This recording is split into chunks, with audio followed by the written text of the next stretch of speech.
hear the drums. The Southern Expanse is where the devil comes. Crimson sails on the morning tide. We sail for glory, let the gods decide.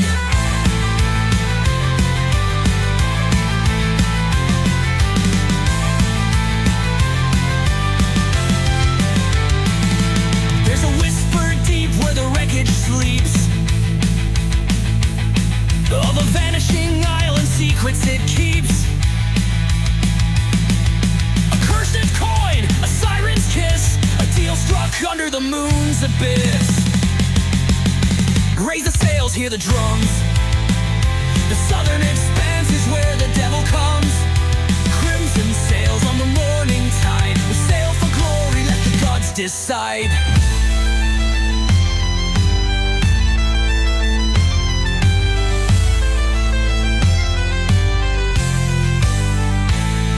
So drink to the drowned and the captain's lost,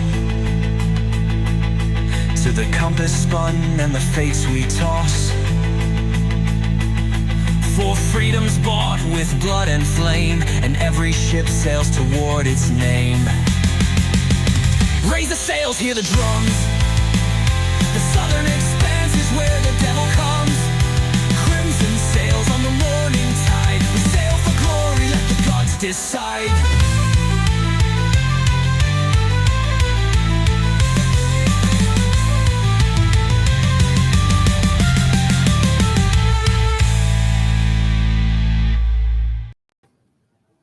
Hey there, role players, gamers, geeks, freaks, and everyone in between. Welcome to Deacon's Table. I am Deacon Blues, your resident dungeon master. I'm going to go quickly across the table here so we can find out who is playing and who they're playing. And then we'll get into our adventure straight away. So we are not wasting time with, idle chit-chat. So starting at the far right, we're going to start with Daksha today. Daksha, who is you and who is you playing? I am playing a Tusker Sentinel, and she's being she's trying to be as well involved in the ship as she can be, while also being very observant. Excellent. And beside her is Rin. Hi, I'm Kiri Morning, and I'm playing Rin, the artist Taishan dancer, who has a few screws loose. Mm. you think? just a little bit. It's the catnip, I swear. And beside Rin, we have Cayenne. Cayenne, who is you and who is you playing? Hi, I'm Jen, and I'm playing Cayenne Rashar. She is a 6'6" serpentale sea folk, and she has her class is the Covenant class, which is kind of like a warlock, kind of a little bit cleric-y. A little bit cleric, yeah. A cleric's version of a warlock. It's a good way of putting it. So, and beside Cayenne is Jorak. Hey, Ken the Friend here. I'm on YouTube as Ken the Friend. I'm looking to expand in other areas, so look forward to that.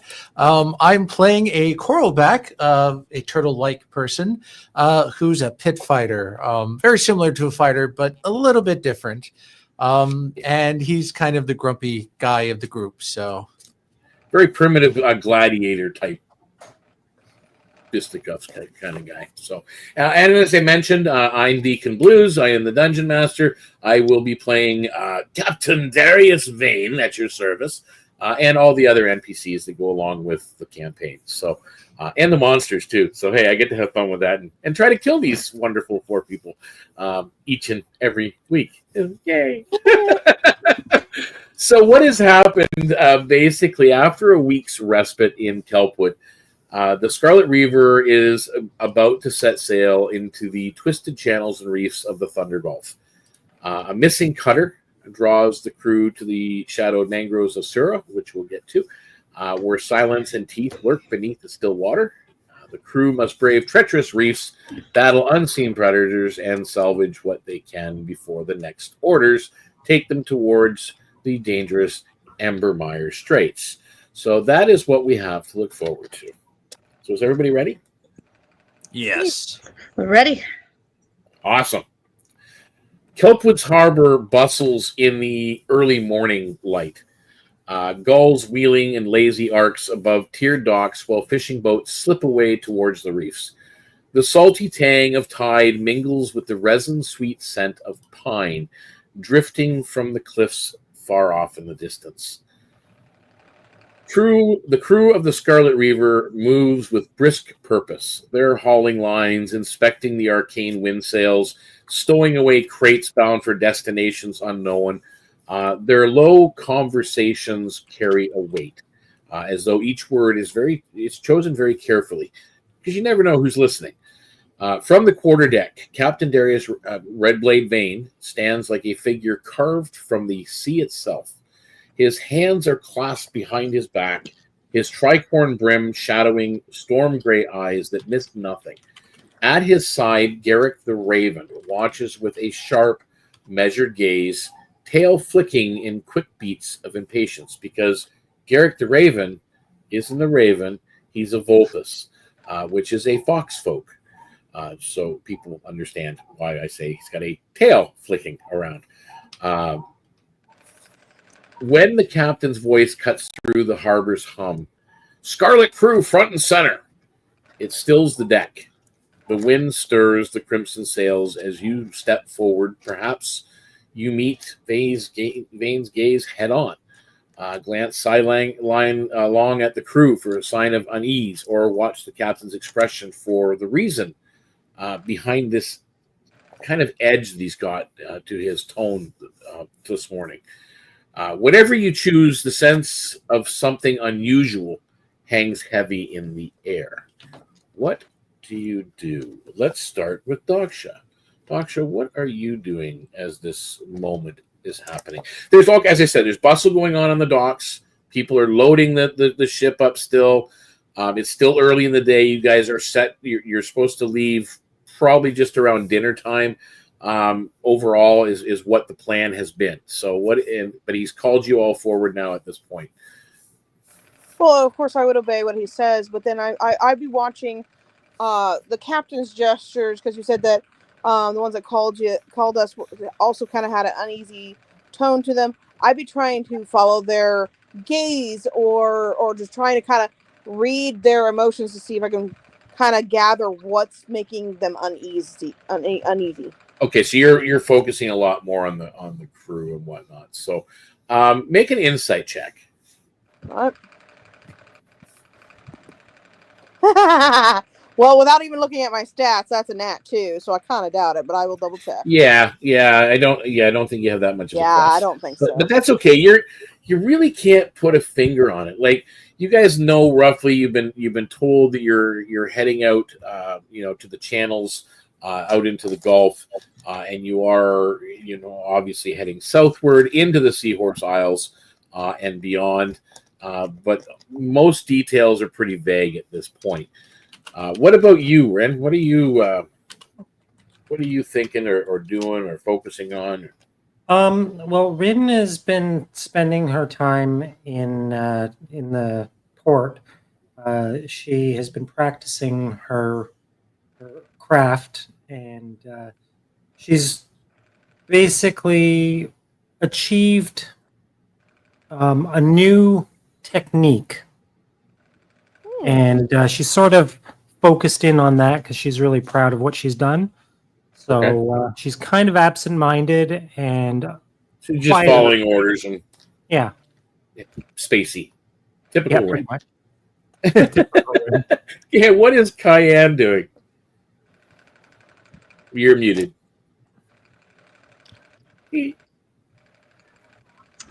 And I reminded myself in my head 5 times that I'm muted until I forgot if she was talking.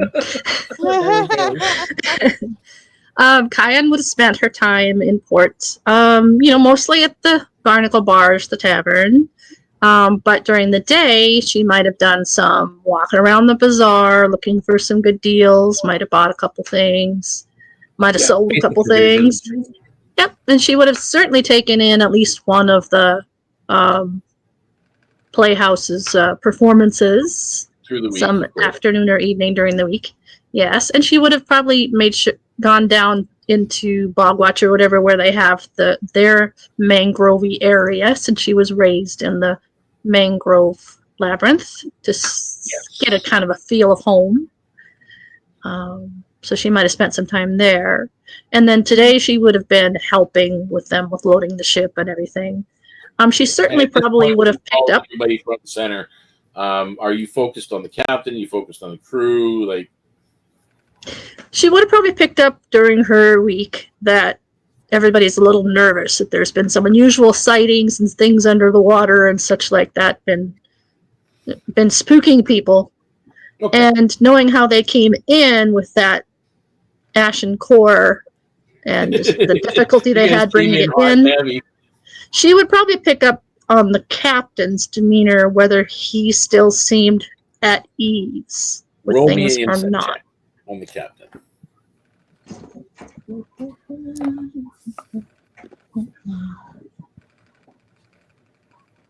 Ooh, I rolled a 4. Hey, Yeah, you rolled so more than I did. probably I not. don't You're feel just bad. That's you a just know 7. that there's a tension. Yeah. There's a tension in the air. What about Jorak? Jorak, we know what you've been doing throughout the week. You've been working in the smithy in the mornings and wandering about in the afternoons, making acquaintances and so on. What is Jorak doing though at this point? On the deck when the captain's calls out this order. What was Jorak doing, and what does Jorak do when he's called to be front and center? Well, once he gets back on the ship and he gets settled in, he's on the deck of the ship and he goes to the very front, the bow, I believe. And at the front, he'll take out a gold coin and he'll just toss it out into the waters. Just a little wishing of a safe passage, calm waters, just a little tradition. And then once he hears the front and center, he just slowly turns, lumbers over, I'm here, and just stands in front of the captain, ready to whatever be told. Now, when you toss the coin into the water, was it like a prayer to Thara? Was it something for the spirits? Like, what was your feeling behind that? Like, obviously, you're asking for blessings for the safe voyage and so on, but who are you asking? Are you asking one of the deities directly? Or are you asking the spirits of the sea? He, at this point in time, he is not close to any of the deities. He was partially, but he's got doubts. So it's more of a habitual ritual. He's seen other sailors do it. He's heard about it.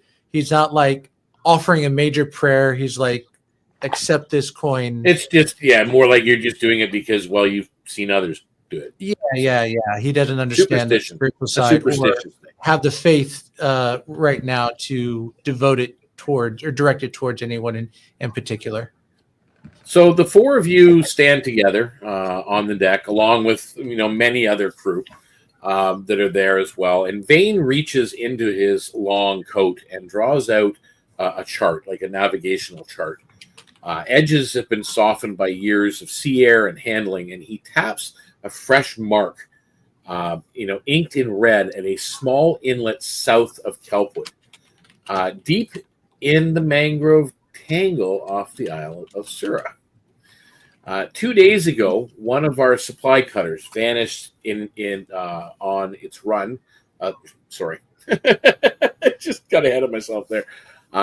So he's pointing to this, and he just kind of looks as he's addressing the crew. 2 days ago, one of our supply cutters, it vanished on its run from Bogwatch to here, and he points. No distress flares, no magic, no survivors, not a scrap of cargo on the tide, nothing. Locals call the channel haunted. I call it a nest for something with teeth. With that, he folds the chart, and his gaze hardens slightly. We need that inlet cleared. Whether it's smugglers, beasts, or worse, I want them gone before they sniff out the Reaver's roots. Garrett clears his throat, stepping forward. And bring back whatever's left of the cutter's cargo, if you can.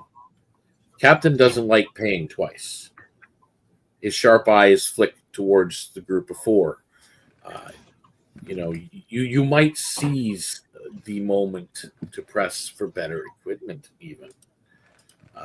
With that, he leans in to study the chart for clues and whatnot.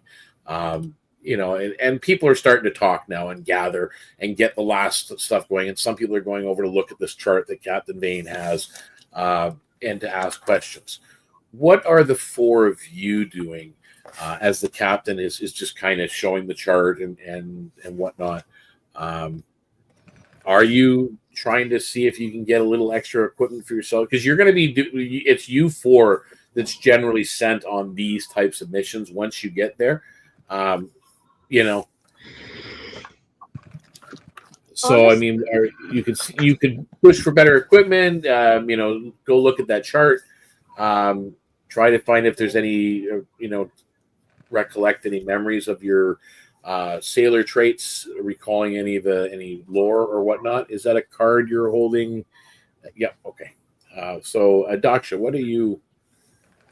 So I would probably talk to the group and be like, hey, whoever's the best at negotiating and getting us good gear, can you guys go do that? I'll try and check out the charts while you guys do that. Let's split up and get what we can done to get, match our skills, if that makes sense. Okay. We haven't left port yet, or No. I'm talking about You're still in port of the. Okay. So you're going to go study the map, the navigational charts. Yeah. I want to go study the navigational charts. Okay, you can roll me an investigation roll. All right. And hold the result. Rin, what are you doing? Well, I guess I am the cutest one here. I can probably convince people to give us some stuff. So you're pushing for a little bit better equipment. Roll me a persuasion and hold that number. And Cayenne, what are you doing? what is the remaining options? Well, as I said, you can try and maybe you and Jorak discuss together some of the history of the region and the area at sea. Jorak is from some of these, and you as well are from the mangroves around the Isle of Sura, where you're headed. Okay. Maybe see if you can remember anything. Yes, that's So what you'd probably do. you can each make a history check, or one of you can do it with advantage and the other one helps. It's up to you. So I will come back to you. But Daksha, what was your result on the investigation? 16. I made a good history check. Of 16. So Daksha, you notice as you're looking at the chart, and you're not sure whether the captain point has noticed it or not, you notice this faint notation on the actual chart. Because as I said, it's kind of faded and worn. But this notation is tidal shifts and hidden shallows that are on there. What are you doing with that information? Definitely keeping noting that down if I have to even scribble on my hand or something. But definitely noting that down. And the other thing was, do we know if we're coming in on a rowboat or if we're going to be going in on land around this cove or this in general, by the looks of the chart, it looks like the ship will take you the majority of the way in, and then you'll take one of the shore boats. And with just with a simple rowing crew that will take the four of you where you have to go and navigate through some of the canals of the mangroves, which, as Cayenne knows, are pretty intricate at times. Yeah, definitely. But do you keep this notation that you see to yourself, or do you share it with the captain? So I would share it with the captain, that it's there just in case. I mean, I kind of gathered the captain probably knows, but just in case, I would share it with the captain. And I'm watching for any kind of intricacies of where people could hide or anything like that, so I can keep an eye out. Okay, well, this much in, I'll have to watch for it. What your role did, the captain hadn't noticed that before. Now you've just basically granted the ship advantage on navigation checks. Awesome. In the inlet as it approaches. So that's what you get out of that. What did you roll, Rin, on your persuasion? 21. Oh, nice. Yeah. Basically, Captain Vane, he authorizes a healing potion for each of you. So you all get a healing potion for your extra in your inventory. Great. That Diane and Jorak, how did you guys make out on that history? I rolled a 17. Okay. Did you roll one, Jorak? So Jorak, when he heard about Sura, he kind of frowns a little bit. He tries to recall what he can, but the last time he was there, he was very young, and he tries to forget it. So his history check was an 8. Okay. Cayenne, you remember some old tales of pale lights that drift through that area of the mangroves and sudden banks of choking fog that go through the area. Certainly. Now, And you lose your memories. Sometimes you get caught in the fog. Yeah, it definitely. So you guys all pinpoint some additional information. You got some extra materials, some extra goods, and Vane gives a final curt nod. Gear up, and be ready to sail by dinner. Is basically what he says. And then around you, the crew returns to work. Through a few do glance towards the southern horizon. Yes, Rin. That was Rin to the captain. Do I have time to go back to finish my inking? Finish your what? She points to her arm. She's getting a tattoo.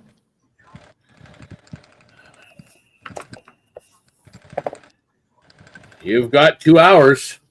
Okay, bye. So Rin takes off. The docks creak underfoot as you step away. The bustle of kelpwood is there, but again, you see like a chorus of moss dancers singing a song in tribute. The storm wake of the Scarlet Weaver. Just again, last minute trades going on, last minute deals. And of course, you now know where you're headed to the shadowed mouth of the southern mangroves. Whatever waits within their tangled channels, you'll soon find out. Is there anything you guys want to do before the ship sets sail? Other than Rin's getting her ink finished. Daksha? Honestly, I'm not really sure what else she would do except for just, making sure that her party knows the different things, that the inaccuracies that she saw, and just like the idea of like we need to make sure that we keep our eyes out, because if it is like some sort of ambush thing, we need to, make sure we don't get ambushed. Other than that, she would just make sure she's prepped. Alrighty. Cayenne? I can't think of anything. Oh, okay. Jorak? Jorak is, since he's a busybody and he likes to keep moving, he's going helping the crew, loading up, managing the ropes, the sails, supplies, just doing general labor, giving everyone a hand, silently, not like making a big deal out of it, just like, okay, here, and just part of the flow. Excellent. Let's,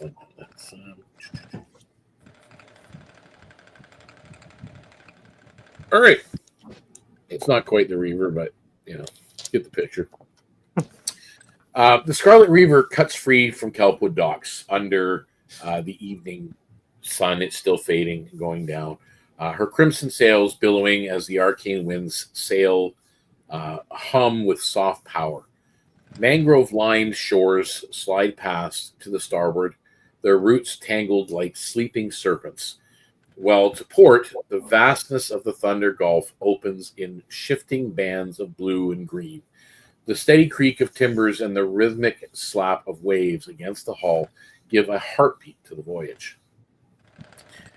Hours pass, and the next, again, into evening, you rest for the night, and the next morning you rise to fair skies. Gulls giving way to the high, slow arcs of frigate birds as you get a little further away from the shorelines. The sea grows clearer, revealing flashes of darting fish and the dark shadows of reefs below. Somewhere ahead, beyond the curve of the horizon, lies the Seahorse Isles and the inlet where the cutter vanished. Well on deck, you can man the rails, you can scan the waters, climb the rigging. If you're on deck, that's what you are expected to be doing, is one of those three things. Or if you're below deck, you're either helping in the galley, or you're most of the repairs have been done. You've been in port for a week. So other than that, what is everybody doing? Are you, as I said, manning the rails, scanning the waters, climbing the rigging? I know for me, I think I'd be doing again, like either like scanning the waters or something similar to like navigation type stuff, just because she does have skills in that. Okay, so that's what you're going to be doing when you're on deck. Ren, what about you? What are you going to do when you're on deck? Rin is basically doing our usual acrobatics throughout the riggings, making sure everything's tied and Tying everything tightened off and just okay. Yeah. So you're doing like the Keeping the- maintenance stuff at this point. yeah, keeping everything up there going. Okay, Cayenne, you're muted again. Cayenne would be helping the quartermaster, whatever they want. So you're looking for direction. So what Cayenne's looking to do. So they ask you to man the rails. Just basically watching over the rails for things. So you can make me a perception check. Okay. That's a 19. Adding, where did I put my thing? Perception. That's a 30-20 total. 30-20. As you're staying there, and this is taking probably a couple days of time on the ship. But each time you're on deck, you guys are doing these tasks, right? You notice at one point in the distance, further deeper into the Gulf, you notice a plume of water rising up. Rising up from the water. Basically, it's some kind of large marine life, keeping pace with the ship, but far, like, a ways off. You kind of, it actually, you track it over a couple of days, and it seems that, again, it's almost like it's following your path, or perhaps the navigation of the ship is following it. You're not sure, but you notice it. Jorak, what are you doing when you're spending time on deck? Well, in this one rare instance, he actually doesn't want to be on deck. He doesn't want to see those islands right now.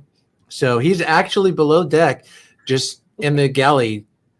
Let me help you guys. Okay. So that's what you guys are all doing as the days wear on. And of course, the sun at one point, one day in particular, dips towards the west, painting the Gulf in a gold and rose color. It's a beautiful sunset. Without warning, though, a dark shape wheels down from the sky. A sleek, black cormorant. Salt water dripping from its feathers. It lands on Captain Vane's shoulder, as it has done so many times before. You've seen this at a distance. You haven't really seen it up close before, but now you're seeing this thing come down and land on his shoulder. There is a sealed tube clutched in its beak. Vane takes the tube, breaks the wax seal, and scans the parchment inside. His eyes flick briefly towards the southern horizon, unreadable, really, in the fading light. Without a word, he rolls the parchment, slips it into his coat, and returns to studying the seas ahead. Garrick's tail twitches once, but says nothing. The moments pass as quickly as they came, leaving the sound of the wind and the waves to fill the space. Is there anything you guys in particular are doing as you've noted this happening?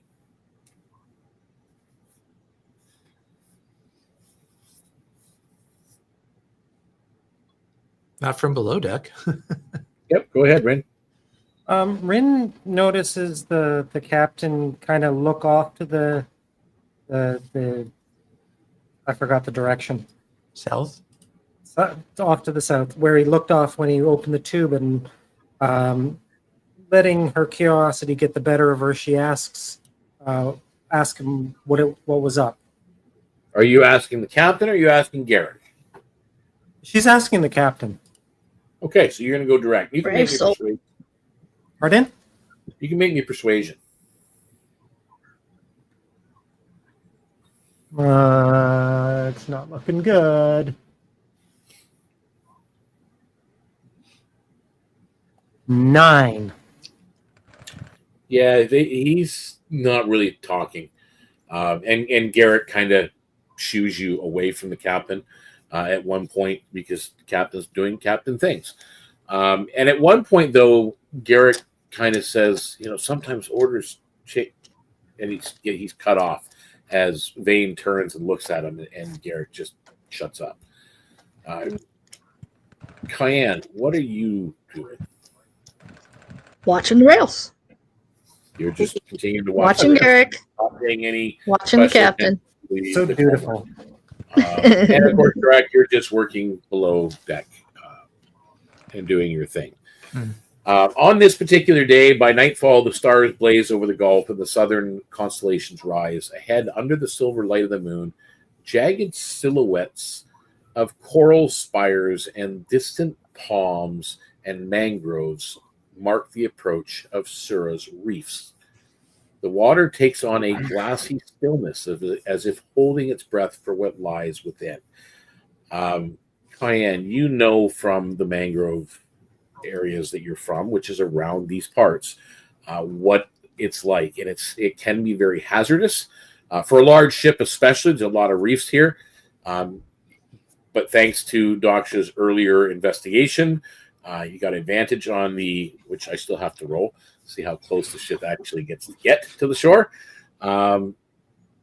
But again, this is, a little bit about it. And Jorak, you as well, like you haven't gone up on deck because you're trying to avoid it, but you hear the other crewmen talk about what they've seen, and we just seen land. And some of them actually mention the fact that a cormorant, the captain's cormorant that you've seen land on his shoulder before. It's like a messenger bird that he uses, or he gets, or uses for somebody else, has made an appearance and dropped something off. So you know about it, but you didn't witness it. Are you doing anything specific? Oh, me? Yeah. Oh, since we're getting close, he'll probably just head up on deck and just see what's going on. Probably feels it won't be too much longer before we're sent off on our whatever mission is assigned us. Yep. So you go up and you see what I just described, the reefs, and it's a hazardous space that you're in. And I'm going to make that roll now to see how close we can actually get. And I get advantage. Okay, that's not bad. Let's put this up. So we're not the Scarlet Titanic this time. So you get relatively in a little cove area that Daksha has pointed out on the navigational charts. That one of the notations we're in. Look, there's a spot here, like a little lagoon that's isolated a little bit off the Gulf. And it's pretty much like what you see there as the ship comes in and sets down anchor at this point. The first blush of dawn spills across the horizon as the Scarlet Reaver drifts just beyond the jagged halos of the reefs. The Seahorse Isles rise off in the distance, the other islands. Low emerald humps crowned with palms and rimmed with frothing white surf. Closer, the reef here is a labyrinth of coral spines and narrow channels where the tide pulls and twists in unpredictable currents. The scent of brine is sharp, laced with the faint decay of seaweed baking on stone. From the quarterdeck, Captain Vane scans the maze ahead, and as he kind of guided you in, again, Doctor, thank you for the rolls to get you this close. We anchor here. The skiff will take you in. Too tight for the reaver to go any further. Garrick gestures towards the water where the pale ribs of a wrecked hull protrude from the shallows, just not far off, like broken bones. That's not our cutter. Local fishing craft, maybe, but something's been chewing the reef. The surface near the wreck churns briefly, then stills. The crew is starting to lower the skiff to the water. What are you guys doing? As you know, your people, the rowers are lowering the boat into the water. What are you guys doing?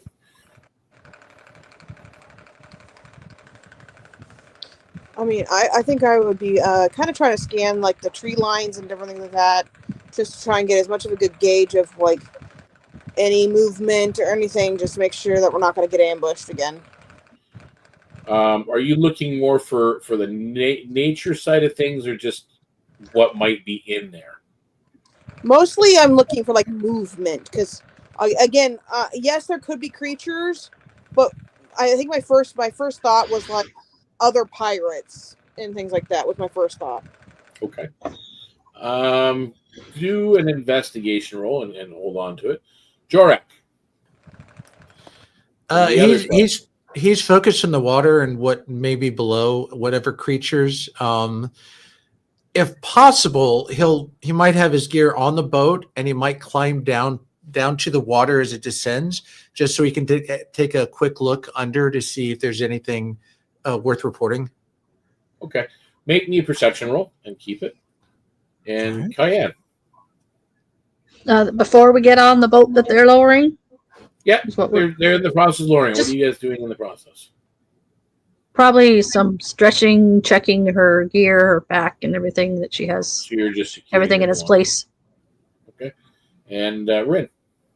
Rin is already in the boat. She's helping with the lowering. So you're from helping below. lower it down and climbing in. Yep. You're going down as they lower it. You're in it. It's cool. Yeah, pretty much. She's raring to go. All right, Doctor, what was that roll for investigation? That was an 8. Yeah, you don't see anything. Yeah, no. Jorak, how was your perception? 16. Ooh. As you're looking around and you're kind of looking ahead to where you're going, you spot deep gouges along coral heads, as if from massive jaws chewing on them. And it looks out of sorts. How far away is that wreckage from the ship? You guys could be at the wreckage in probably 3 or 4 rounds. Well, the question is it close enough to signal the reaver to get some harpoon guns ready, just in case trouble stirs?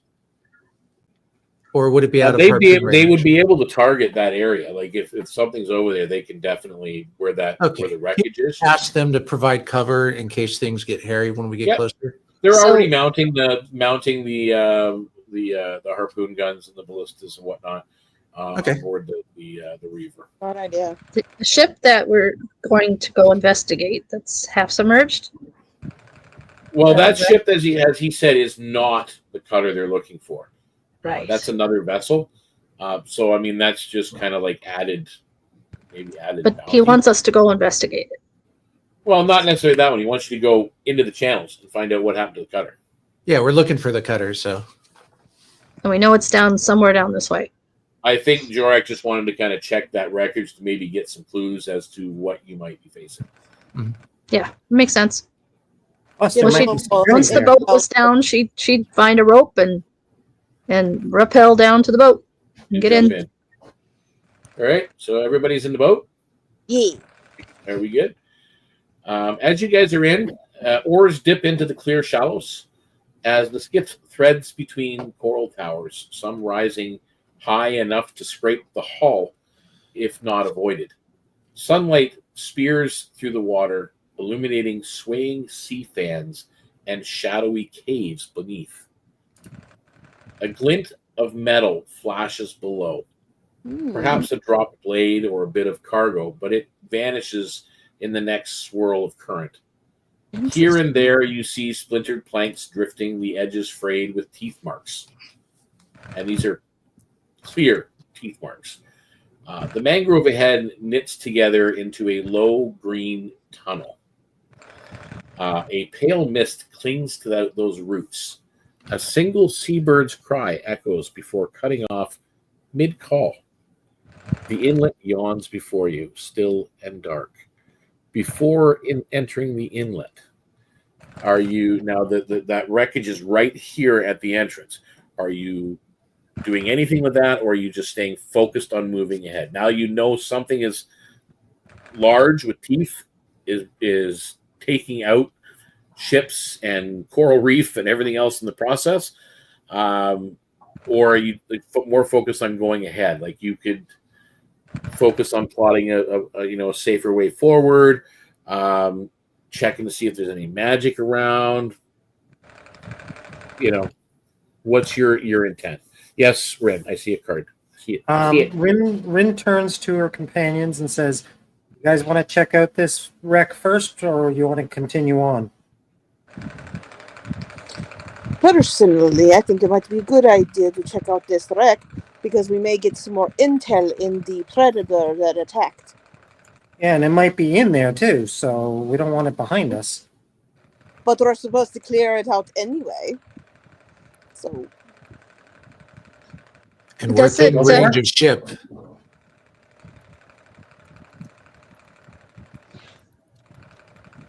What was that? Are you going to check out the ship? Mhm. You're doing it from the water? Oh, yep. Go ahead, Cayenne. Can we tell as we get closer to the wreck if it's been there a long time, or is it more recent? Oh, good idea. Well, you'd have to go and investigate closer. Yeah, when we get closer, she Are would, you going right up to it? Like, are you going in the water, or are you just staying in the skiff? Well, is it on our way anyway?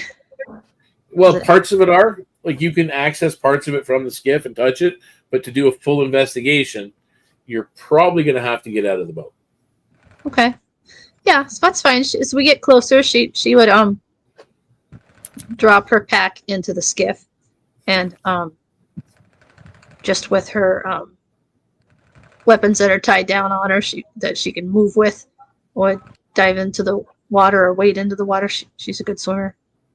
Okay, so And you're she can going go. into the water and really investigating the ship. Yeah, just to see if she can tell how old this thing is. Yep. Ren, what are you up to? I'm going to look to see if there's a way to investigate this part of the ship that is above water.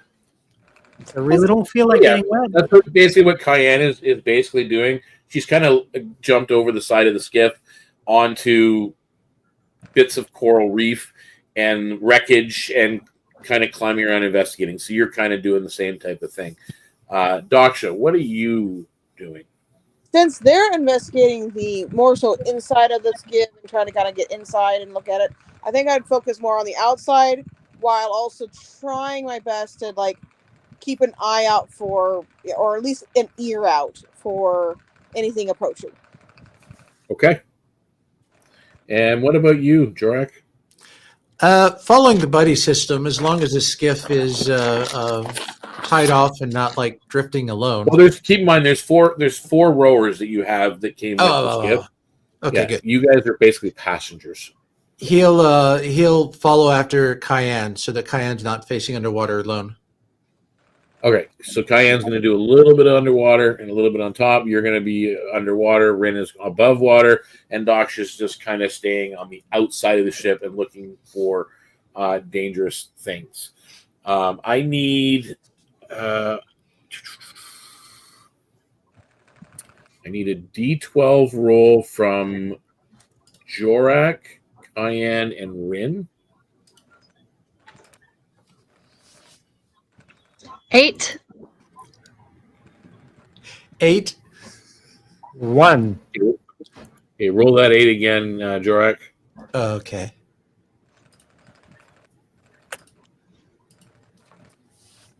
10. Okay. The 10 you find usable, and it's kind of lodged in between a piece of rock and part of the wreckage.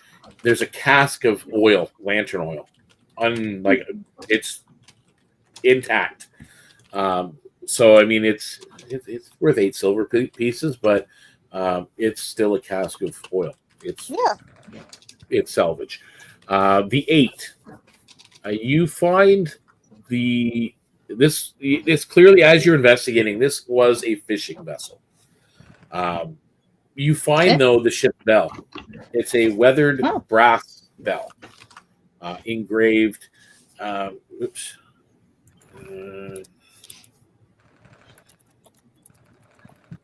It is engraved.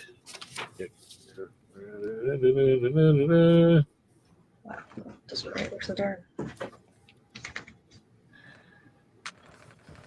It's engraved with the name the Silver Fin. Well, at least now we've got the boat identified. That's good.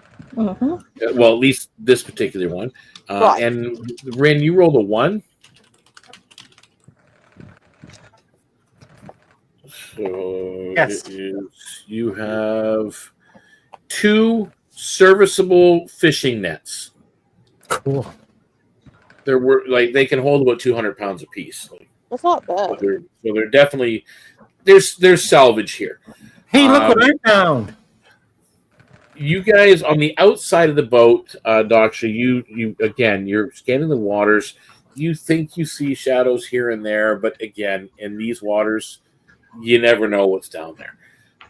And Jorak and Cayenne, you're also a little bit under the water. You do see the typical fish. Some are hostile. Like there's gators and things like that. But I mean, you're clearly not getting up close and personal with them at the moment. But you know they're here. You can kind of see that, and sea snakes and all the rest of that stuff. I mean, it's everywhere. You see the wildlife. One thing that you do find, Daksha, is 4. These are usable as improvised weapons. If you have weapon improvisation, they are rusted harpoons.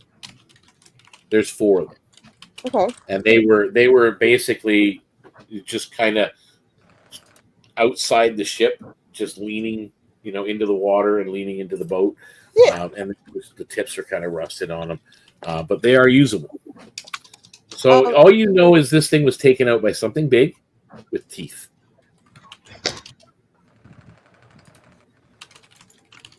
So that's what you have discerned. Just double checking here. Sure I haven't missed anything. Cayenne has a card too.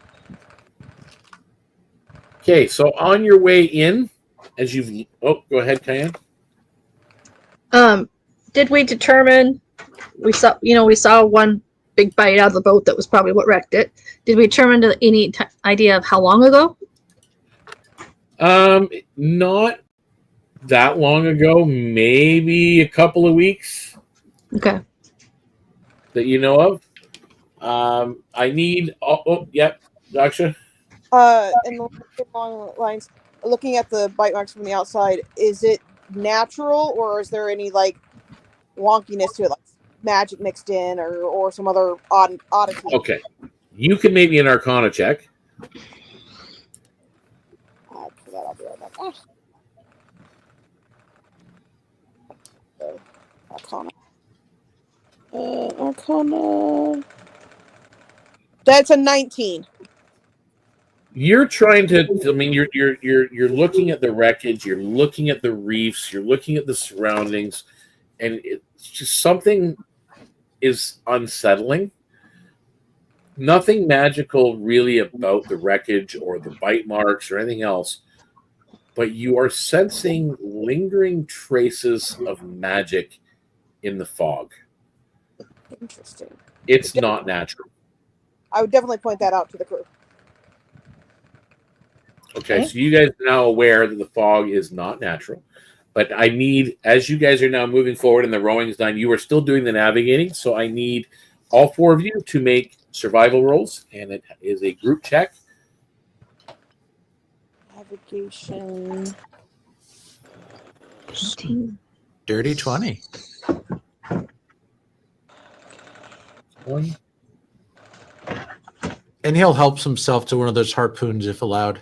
That's an Well, 18 for Kyan. 18. Which all, navigation tools use? it's all What's the that? cat's fault. Which You're stat using your navigation tools use? if you're using navigation, it's still survival. Still a survival check that you get to add. If you're not proficient in it, you can add the proficiency. All right, thank you. That's a dirty 20 then. Okay, so that's at least 3 successes. You guys are fine. You guys do. You do chart us even within that one. You do manage to chart a safe course through the shifting channels, and just so you guys take note, you have advantage to avoid grounding at this point.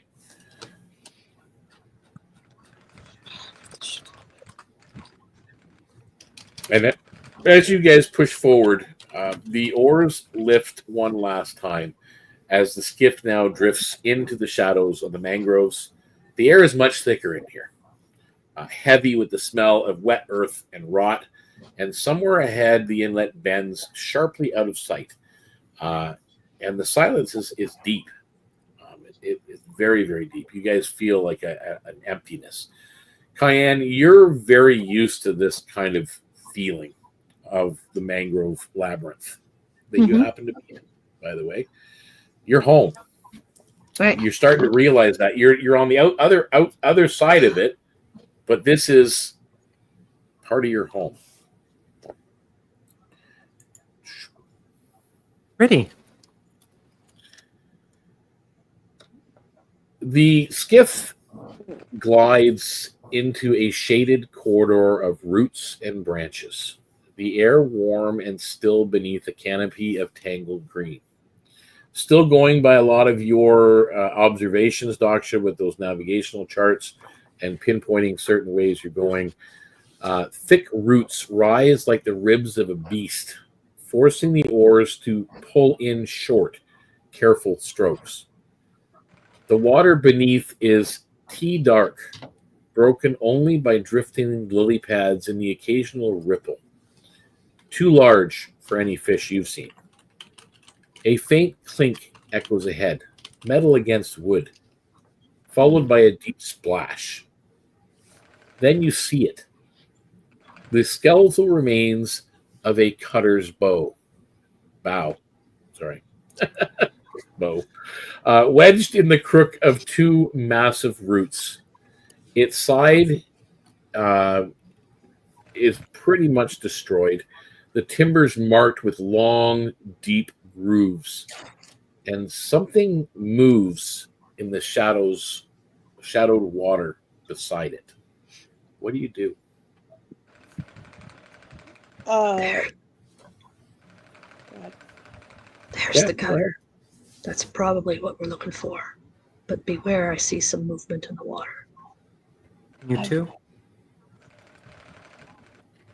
Would it be smart for us to go off to the edges of the mangroves and try to land the boat so we're not stuck on the water? Because if this creature is a waterbound creature, it could tip the skiff and us be in the water, right? So now that we've kind of found where we're wanting to be, is there a way to get to this edge of the water or the shore, but also investigate where what we think is a ship? Just so you're aware, most of the cutter is underwater. Yeah. But yes, you can navigate the skiff off to one side and go landwise to get at least a little bit closer to the cutter, to the wreckage, and perhaps what lies beneath. Right. And I think Jorak would go along with that plan because he wants to keep the rowers and the boat safe and kind of more out of the way. Okay. So you guys are off to the side. you manage to, the four of you, get up on what shores there are. You're basically walking on like mossy loam and mangrove root is where you're on, and muddy banks along these canals as you're there. Now, I need somebody to roll me a perception. Who's got the best perception of this?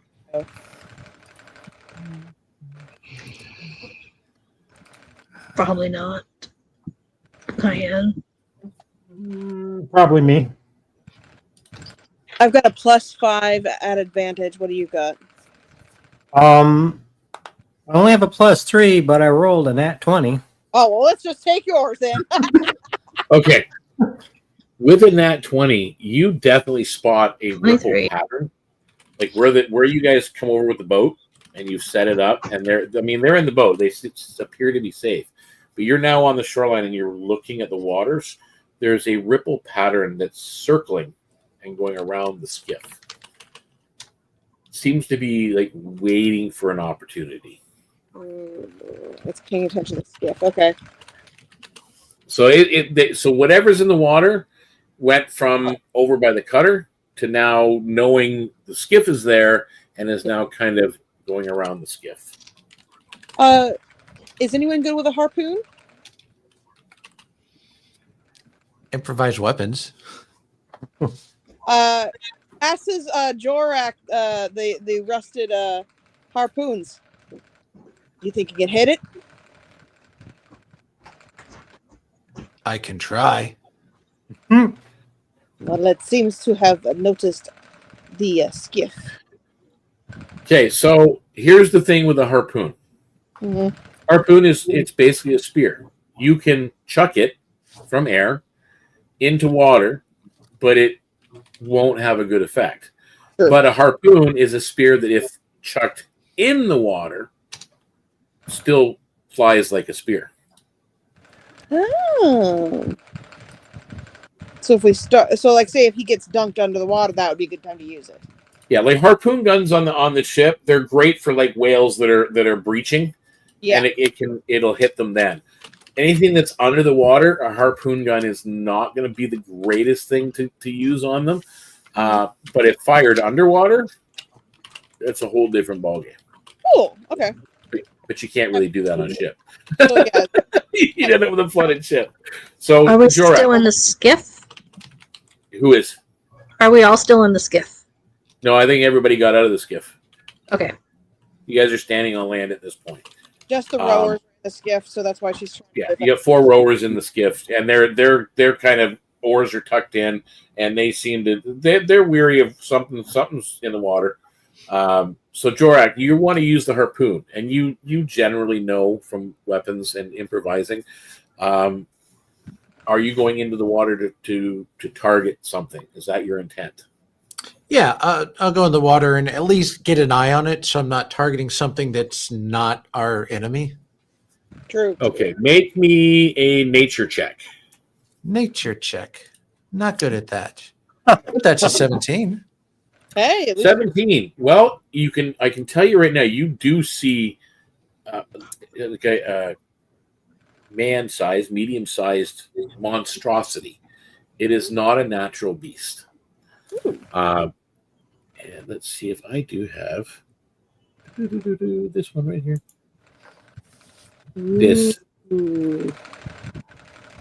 It's a reef stalker. You've seen them before. You've seen them tear people apart before. They're kind of vicious. It's friend-shaped. But do I know if it's good eating? It's got meat on it. Like, I mean, from these isles, anybody from the Seahorse Isles, and especially a pit fighter that's had, you've been kind of like treated as a slave, you've eaten much worse. This could be a delicacy, though, for all you know. These things, though, as far as you recall, they weren't generally on the hunter's menu because hunters tried to avoid them. They're too dangerous to hunt. Yeah, for the average hunter. I mean, again, So one thing to always keep in mind in Dungeons and Dragons, a player character, you guys are above the average standard individuals and standard folk. Even at level 1. Yeah, the fact that everybody else, like 9s across the board, if you're lucky, and 1 or 2 hit points. So not generally something that those hunters would be after. This thing would eat them for breakfast. So that is what you see. Are you planning to take action? I'll let the guys know what I see, what it is, and double check if they want me to try a range shot now before it gets its attention and heads our way. Him in the eye. Get him in the eye. One of the things I am curious about, you said that it's not natural. Do we? I mean, like, does Jorek, since he's the only one who saw it, see why it's natural? It's not magical. Like, it's a monstrosity. It's a creation. It's a freak of nature, an abomination. Okay, so it's just like somebody's messed with it or something, and it's not what it used to be. Yeah, I mean, they breed amongst themselves now, and they're here and they're around, but they were not created by Kumir as a natural entity, as a beast. I say we eat it. We need to get rid of it because we're going to need to investigate this cutter. See if there's anything left. So I'm going to need initiatives then. We'll do it from everybody. You get 1 action ahead of time, Jorak, and you get to do a stealth, please. Get to do what? A stealth roll, because you're in the water. Well, my initiative is 15, so knocking that out the way. Doesn't work. The stealth roll is a 7. Okay. All right, and Cayenne, your initiative? 22. I rolled a net 20. 2. Rin? 17. Daksha? 17 as well. I love that. The 2 stealthy guys, the stealthy people. Who's got the higher dex, Rin or Daksha? Let me look. I got 17 decks. I have 18. Daksha goes first. I have higher decks. That's How does a big old elephant have a higher dex than a cat? Yeah. Yeah, it's So I kind of was thinking- surprising. Rin, that's the funny thing is, Rin would be getting more and more respect for Daksha as a Tusker as time goes on, right? So you're picking that up. There's something more to Daksha than meets the eye with her practices and training. So first up is Cayenne, but you guys, is everybody in agreement that Jorak's going first? Yeah, I would say so because he's got the ability to. Okay, Yeah, so Jorak, 'cause he's you're at 50. in the water, right? Yeah. So the rest of you currently are holding actions Yes. until he does his. So on initiative 15, Jorak, you're in the water. You chuck that harpoon. Does that mean you rolled poorly? Oh, I haven't tried to roll yet. Oh, Yeah, it goes 5 feet and floats to the surface. Just 17. 17. It actually sails through the water. You guys see this rusted harpoon leave Jorak's hand and head straight into like this dark patch under one of the mangrove areas. And it hits. So roll damage. It is a D8 plus 1. Would that also include my strength modifier? You could add your strength to it. D8. That's a 1 damage plus 1 plus 3 is 5. 5. Okay. I thought It is rusty. roll the lowest you can roll. Okay. At this point, it makes a beeline for you, Mm-hmm. and it's heading right for you. Cayenne, Rin, and Daksha can all make an attack if you can see this shadowy shape. Again, you don't see the details of it yet. You see the shadowy shape under the water coming towards Jorak, who is also under the water. So, Cayenne, you can go first Can I- holding the action. shoot it with the light crossbow. You can attempt to, yes, at disadvantage. Why disadvantage? You're shooting into water. Oh, I rolled. What do I have for attack bonus? Didn't I write that? Oh, +4. 16. Not bad. Wow, with disadvantage, that's actually really good. Yeah, I rolled a 19 and a 12. You fire. So yeah, so you rolled twice. One definitely doesn't do anything. The other one, it hits the water at just the right angle, and you see it kind of hit the water and then go down and sink into this thing. Your aim was spot on. So roll me damage.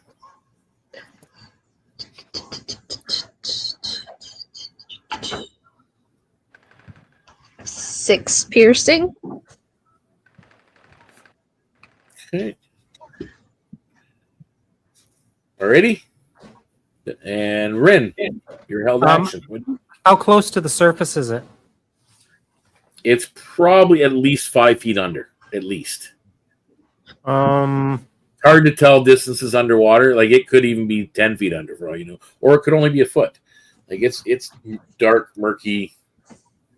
I'm going to position myself close to Jorak and ready myself, but I'm still above water. Okay, so there's no action you're taking at it while it's in the water. Okay. I don't have And any Daksha, weapons I'm willing to throw away. All right. So Daksha, your free action or your held action as it's coming towards Jorak. This might be dumb, but can I like jump on top of it and stab down with pencil? That's what I was going to do, but Yeah, you could actually attempt to do that. I will. So basically, you are kind of on a piece of wooden timber wreckage, and you see this shadowy shape just barreling, torpedoing towards Jorak, and you guys all see this large tusker individual that was standing up on the thing leap off into the water towards this thing. I need you to make me an acrobatics roll, first of all. That poor gator. I was going to do that, but I figure I'm too damn small. It's not going to do any good. That's why I asked how deep it was. I'm picturing Fantasia where the elephants were dancing with the gators, isn't it? Dog, she was trying to roll dice, but she's being mauled by a dog. I am. Okay. How was the answer on how deep is the water? You're not sure. Okay. 5-10 feet. 21 for acrobatics. Holy shit. Okay. So you now, what was the initial roll though before your bonuses? It was a. Hang on, let me think because I just. It was -6, so. I just moved the die, so I'm trying to. All right, that's fine. Roll with just standard roll. You're not getting disadvantage, so standard attack roll.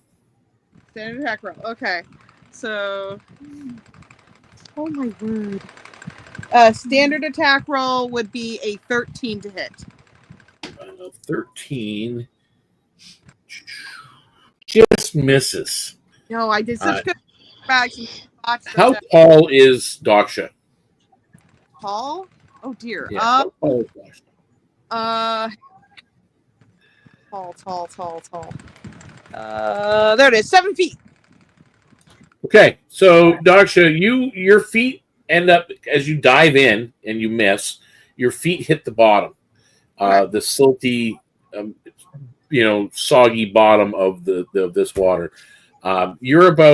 Your head is about 3 feet below the water, so it's about 10 feet deep where you jumped in. Just so you are aware.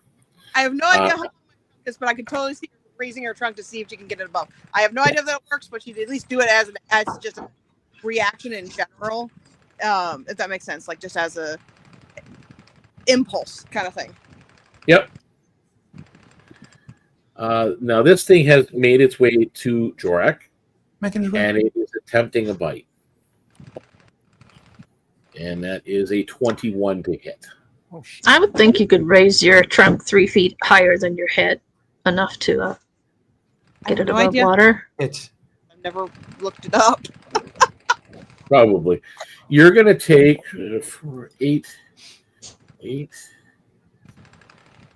8 points of piercing damage. Mhm.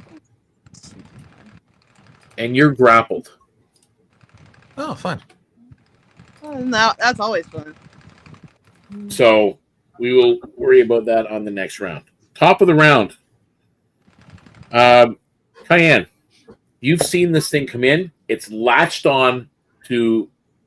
Oh, you got something before out of initiative there, Rin? You want to add? Well, because I was holding my action. Yep.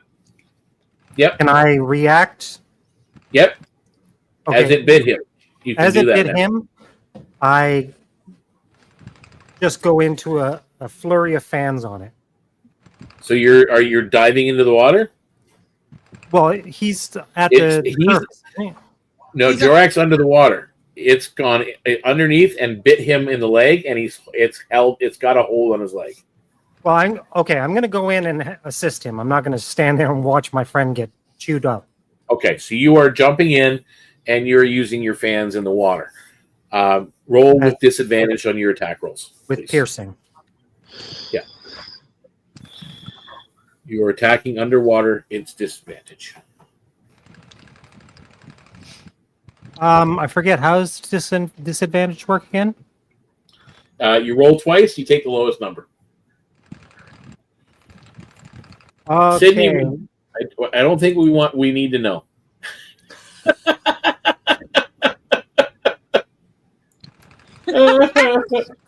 Just saw that. Yeah, okay. Um, That's giving me flashbacks. Never mind. where? Hang on here.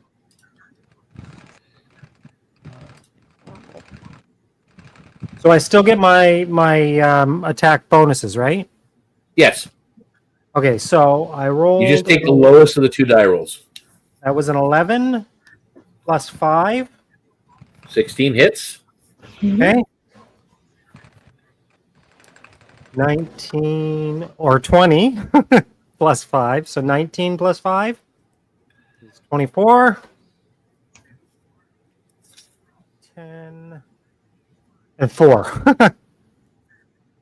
So, what was the first one? I forgot. First one hit.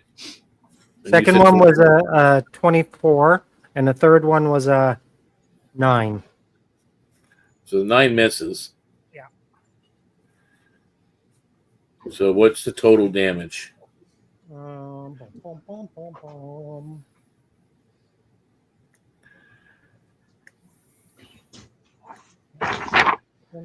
Seven, 14 points. 14 points of damage. Okay. All right. And next up is Daksha. You're up. And Rin, you're on deck, actually. At this point. I pre-rolled my die. I got like a 6, just flat, and I know that I know a 10's not going to hit, and that was That's fine. That's fine. You took a shot and you missed. That's Yeah. not a problem. Rin, you are up, and Jorak, you're on deck. Okay, I'm going to attempt to grapple. And if successful, I want to poke it in the eyes. Okay. So make me an unarmed strike roll to grapple. 19. Okay. You're now holding on to this thing, and you're going for the eyes. So you can make me a straight to hit roll. Now, am I using my bonuses? No, Okay. just your strength plus. With your standard strength plus. 14. 14. Strength, hang on. Because strength buff, right? Yeah, what's your strength modifier? Plus 0. Plus 0. And you roll the 14? Yeah. Okay. You managed to barely rake its eyes for an additional 2 points of damage because you're just basically clawing at it. Jorak, you need to make a escape chance to roll. It's a strength check. All right. That will be a 7. Okay, so you are still grappled. It can't attack anybody else. However, it does do an additional 2 points of damage to you, piercing, as it's shaking on you. And you're still held, and you really can't take any other action until you're free of this grapple. Okay. Yeah. I had a bonus action idea, but I don't think it'll work because I'm grappled. So. Well, you are. Keep in mind, you're restrained. So, is it something you can do while restrained? I don't know. Probably not. Okay. All right. Oh, I always leave it in your hands. Who's still on land? I think Cayenne's the only one left on land. Oh, yeah. Okay. Cayenne, make me a dexterity saving throw, please.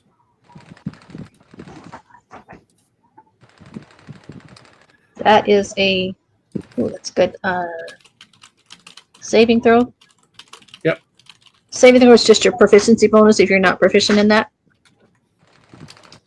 Yeah, it's just your... It's not even not your proficiency bonus at all. Yeah, your modifier. So that would make that a 21. 21? Yep. You managed to not get snared by the roots that are kind of all over the place. Who's in the water? We said Jorak. I know you are. Rin, you are, and Daksha is. Not going to worry about it for Jorak because you're already kind of grappled. I do need a dexterity save from both Rin and Daksha. Save. I know I stopped petting you. Just wait. You're muted, Cayenne. 17. So 17, you're fine. And that was an 8 for Daksha. So Daksha, you were caught in a tidal pull, and you're pulled towards one of the coral reefs for 2 points of piercing damage. No, I did not roll an 8. I was trying to get my on. I have a dog that is trying to get my scritchies, and if I let go of him from the scritchies, then he starts wiggling. But I have to use that hand to check my modifiers. That is actually a 25. Oh, okay. So you're fine. You don't move. You're not swept anywhere. You're still going. So now with him going, that brings us back to the top of the round. Cayenne, you're still on the surface. What are you doing? Okay, so, well, can I see any of them or the creature? You see this thing grabbing and holding Jorak's leg, and blood kind of filling the water. Oh, I thought maybe they were underwater, though. It's They're underwater. Okay, So I really don't have, since it's dark water, I really don't have a good view of them. No, you don't. I'm not going to take another crossbow shot with my 3 friends right next to that thing, and one of them grappled by it. So, and there's so many people in there, I don't know if I'm even going to get in there.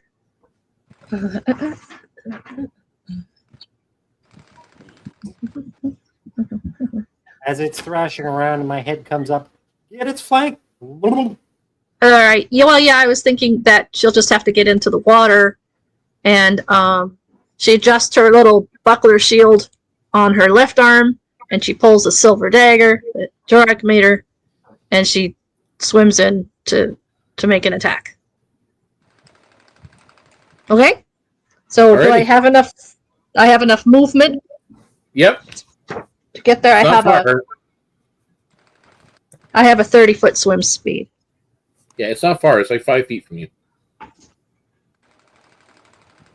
Okay, so swinging with the dagger is a 15 to attack. Does a 15 hit it?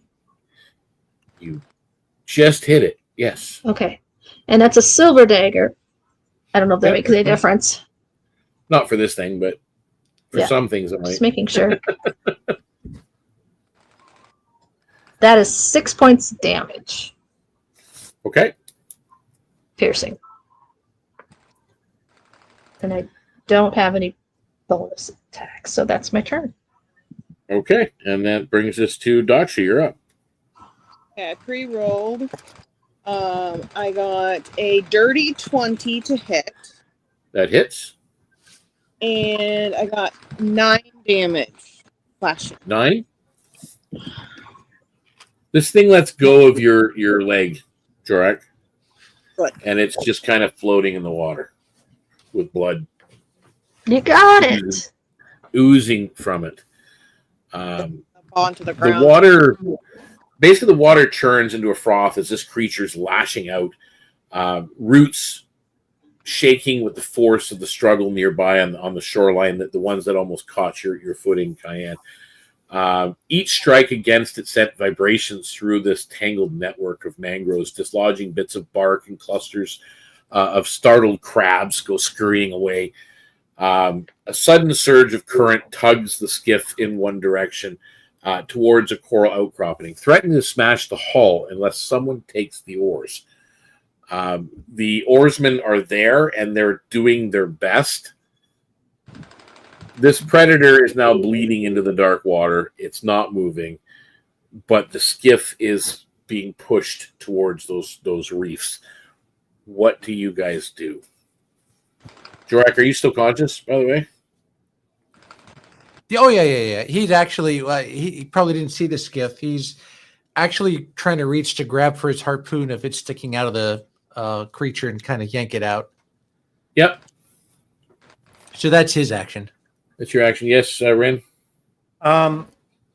She, knowing these people, she would know who would be the stronger of the group. Yep. So, Daksha? So she says to Daksha, "Throw me." Throw. Okay, throw her. Okay. I can try. What's your strength? My strength is a 14 for a +2. Yeah, you can throw her. Okay. She only weighs like 95 pounds. True. So you're Her entire helping. body's the size of your So leg. Ren, you are making the move to save the skiff. So roll me an athletics or acrobatics with advantage because Daksha is helping you. Okie dokie. I will do an acrobatics because I have a +5 in that. And I rolled a 19, so 24. Nice. You get to the skiff and manage to help them stabilize it and keep it away from those reefs because it looked like it was literally going to smash against them. The inlet grows quiet, though, once more as, though the water remains very clouded from the struggle, and now there's blood mixed in with it as well. Ahead, that half-sunken cutter tilts in a still pool. Its deck barely above the surface, as I mentioned before. It's mostly underwater. Whatever answers it holds is beyond your reach currently. Let's go to... Yeah, Rin's feeling more underwater, but anyway. Rin's feeling pretty cocky and proud of herself right now. Oh, we lost Cayenne. We got to make sure we get her back at some point. Since Is anybody doing any healing now that and you're back on the skiff and moving towards the wreckage of the main part of the ship? Is anybody doing any healing or need any healing? I know Jorak took a good hit. I don't know if it's enough to. Oh, yeah, I don't think I got hurt at all. He'll hold off for now. Sorry. He'll conserve the healing potions and med kit for later. I wish we could ration our healing potions, like just take Where a bit. is she? Come on. I know. Same with like the healing kit. It's like it'd be nice to just just use the bandage you need to wrap it up. Yeah. I don't know how. Actually, Actually, I don't, does the healing kit have like a certain amount of uses, or is it just something that gives you like a plus in your rolling for medicine? It's a one use. It's a one use item, a healing kit. It's like a small first aid package with a bandage and whatnot. It stabilizes you. That's what I was curious about. Okay, thank you. Yeah. Just tears a single piece of cloth off of her outfit and like, here, stick that on there. Okay. Ow. So as you kind of bandage up a little bit and the rowers are moving towards the wreckage, the mangroves open into a sheltered pool where the lower half of the ship is. The water here is very dark and still. The missing cutter lies, as I said, half submerged, the deck canted at a steep angle. One mast has snapped and leans against tangled roots, while shredded sails drift like pale ghosts in the water. The hull's stove-in section gapes wide, exposing the hold. A few crates bob against the wreck, bumping slowly with each ripple. The air is heavy with the scent of wet timber and brine. Insects drone in the shadows, and somewhere deeper in the mangroves, something splashes. You hear it.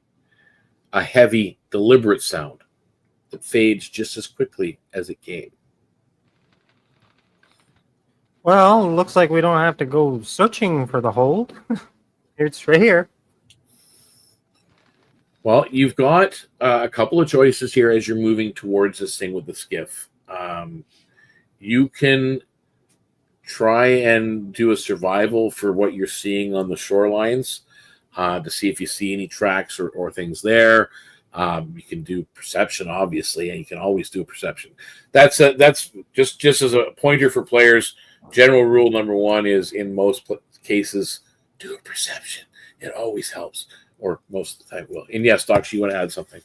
I just thought, did we retrieve that harpoon from the creature? Yeah, Jorak got it. It was one of the last things he did. Okay, I missed that. Yeah.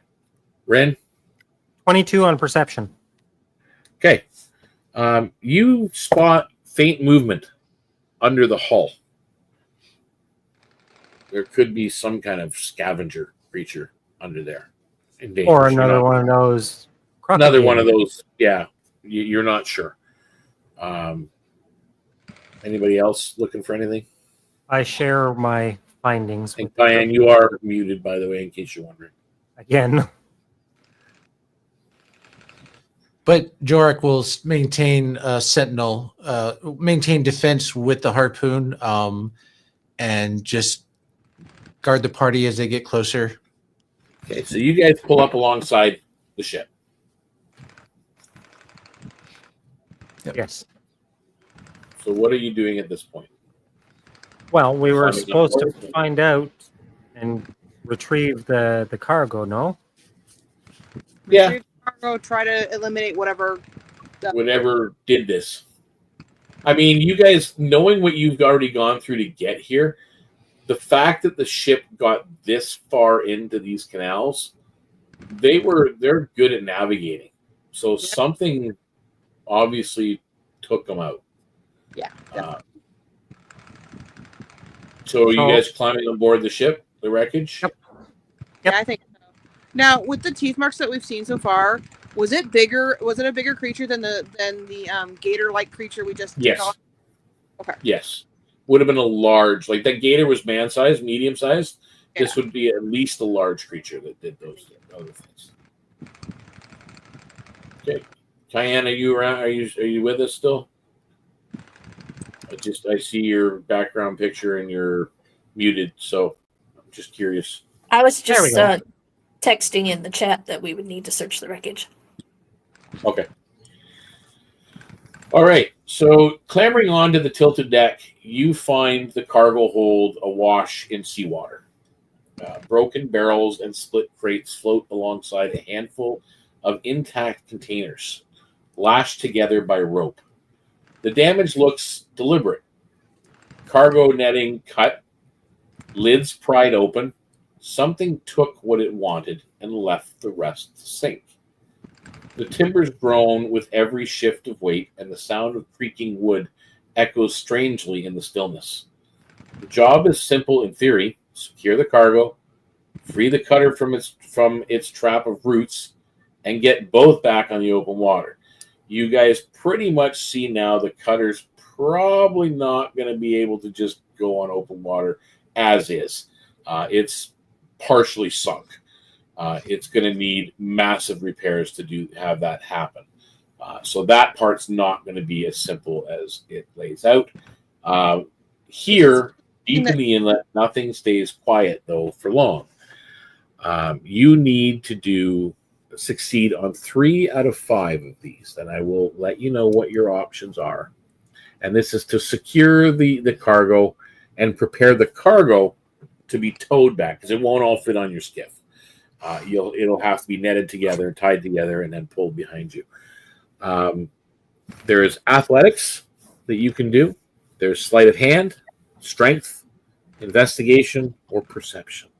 I need 3 successes out of 5 rolls. I've got a really good perception. I'll go to that. So the first roll is going to be perception. So you're going to take the first roll, Doctor. Go ahead. If that's okay. That's a 15.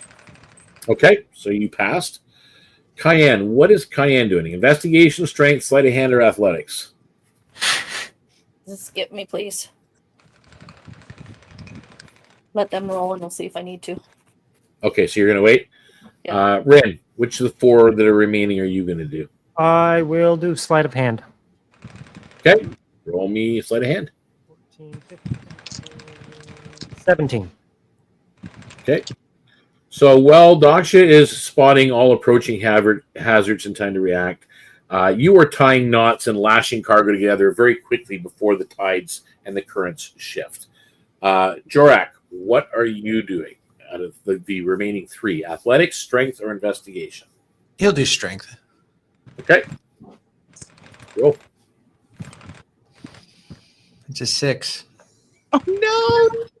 Okay, so that's a failure. So Cayenne, what are you doing? You've got investigation or athletics?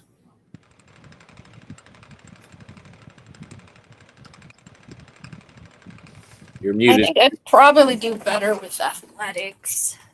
Okay. I walked away from my dice. Give me a second.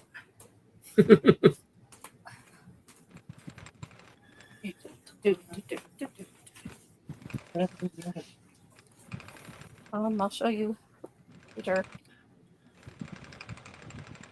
Okay, so yes, athletics is probably, definitely the better one. So that is a 19. Ooh, yeah. 19. You managed to haul some of the crates out from that were flooded down below and get them up where they're actually now bound together in this bundle for towing. You're starting to get it tied on to the skiff and getting it ready. You guys are all drenched. You're soaked because you've gone from the skiff into the water, up onto the ship, into the cargo hold, and back and forth. You're preparing all this mess. On your way back, I need perception checks from everybody. I'm so glad I get to roll at advantage for perception checks. 14. Also 14. 12. Yeah. Nat 20.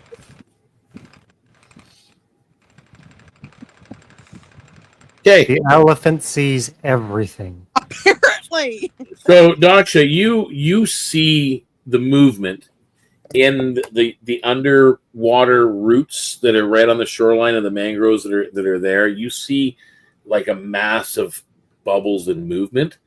So you're not surprised. The rest of you are surprised as you are hit or you are attacked by Flying fish. There you go. Quippers. There's a swarm of quippers. They're coming at you with sharp little teeth. Yeah. We're being attacked by sardines? Sure, They're a little bit bigger than sardines, but yeah. They're more like They're small. piranha. They're a small beast. Yeah, they're like a piranha. They go into blood frenzy and such. While we're in the water, we get attacked. Oh, no. Yeah. Just making sure here. So that is a 10 on Jorak, so that missed, I'm sure. If you'll bear with me, I'm going to sign out and in again. Okay. Ren 15 to hit you. Does it hit? Yes. Wait. Yes. Yes. 7 Yes. points of damage. Ouchie. Piercing. Doctor, you do not get hit because you saw them coming. Oh, yay. Because I don't have the highest AC, so I'm kind of glad. Waiting for. Oh, there's and to stay. Oh wow, that's cool. That's a new feature. All right, so Cayenne, you get for a 22. Didn't hit for 20, but definitely hit me. All the 7 points of piercing damage. Okay.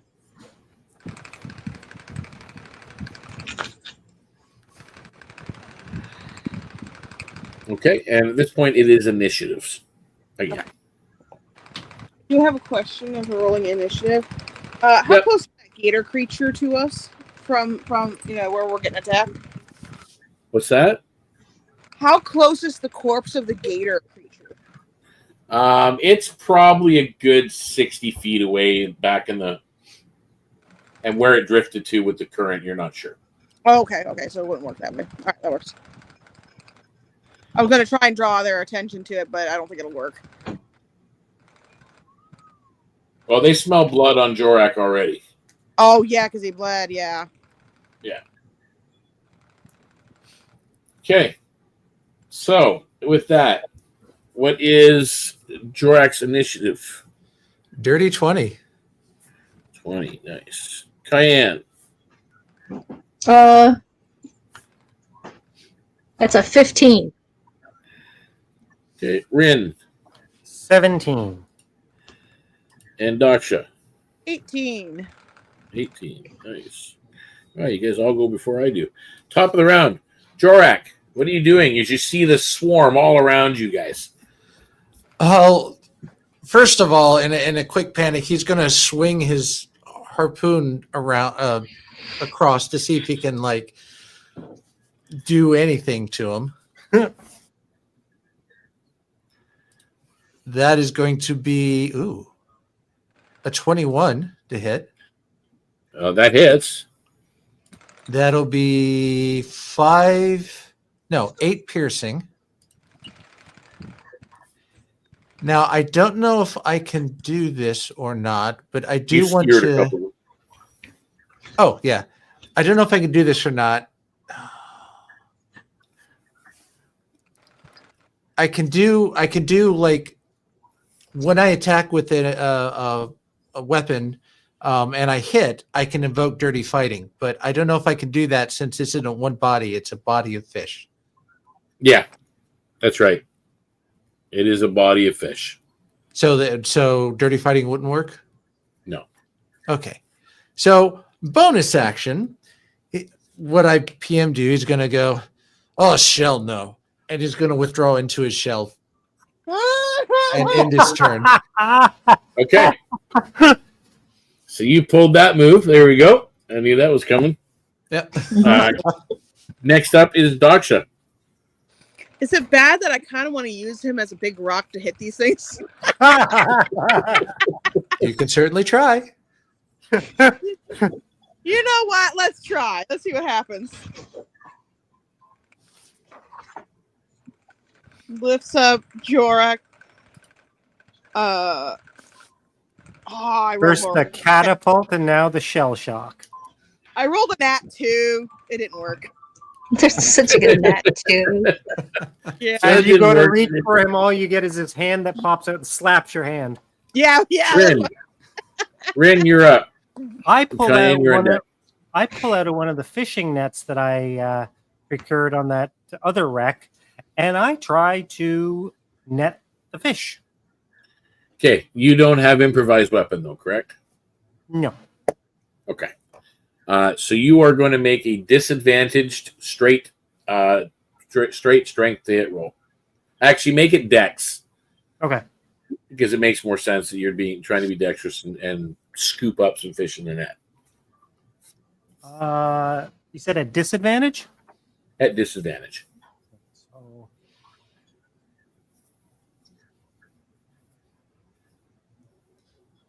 13? 13 just hits. So you are free from it. You scooped up some of them in this netting. You are free of attack. You will not get attacked by them this round. But because of that, you can make me a perception check as we move on to Cayenne. What are you doing? Well, she does have a fighting net, but it's not meant for big schools of fish. So she probably would not use it. Yeah, you've got like a catcher's net, right? So the holes are too big. These things will go right through it. Yeah. Let's see. We're not underwater. We're standing in water. You are standing in water. You're standing in about maybe 4 feet. Okay. If I can swing clear enough, I'd draw the scimitar and try to slice as many as I can. Yep. You can make a normal hit roll. I will say it's half damage slashing into water, though. So 17 to hit. Hits.